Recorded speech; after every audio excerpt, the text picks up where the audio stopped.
in favor of the BJP.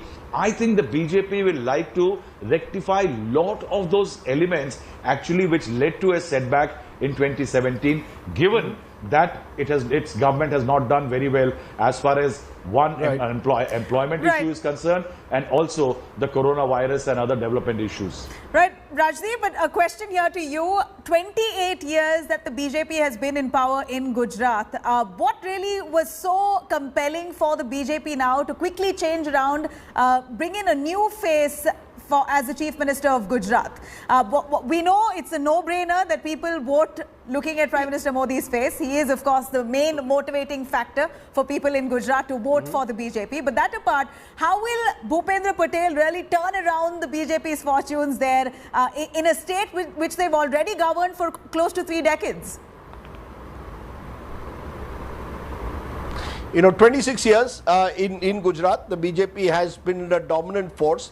And, has, except for the last 2017 elections, has had a thumping majority more often than not in this period, irrespective of who has been the Chief Minister. So there's a solid core BJP vote that, is well above 40%. This is not even Uttar Pradesh, where the BJP has had significant opposition over these 25 years from parties like Samajwadi Party and BSP. This is the traditional laboratory of the BJP, where it has had a 45% vote, often extending to more than 50%. So there is a very solid core BJP vote, and that will benefit Bhupendra Patel or any Chief Minister who takes over. In 2017, the election was fought against the backdrop of the aggressive Patidar agitation that took place at the time, plus the fact that Mr. Modi was no longer the Chief Minister of Gujarat. So whoever was there didn't carry the same weight that Mr. Modi carried.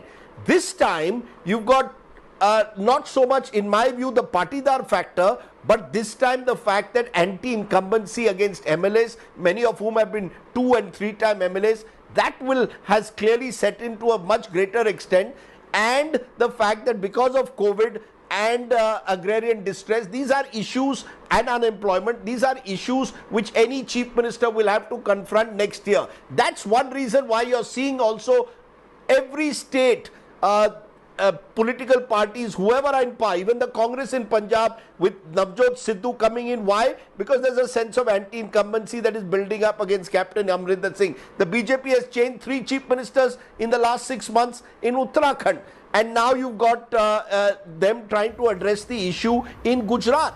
Clearly, in the age of COVID, there is a recognition, a lot of the ground feedback that the BJP was getting, anti-incumbency against MLAs, which can also reflect in the anti-incumbency against the Chief Minister. Just a statistical data point. Since 2019, when BJP swept elections, Lok Sabha, including in Gujarat, there's been a decline of about 12 to 14% in the BJP vote.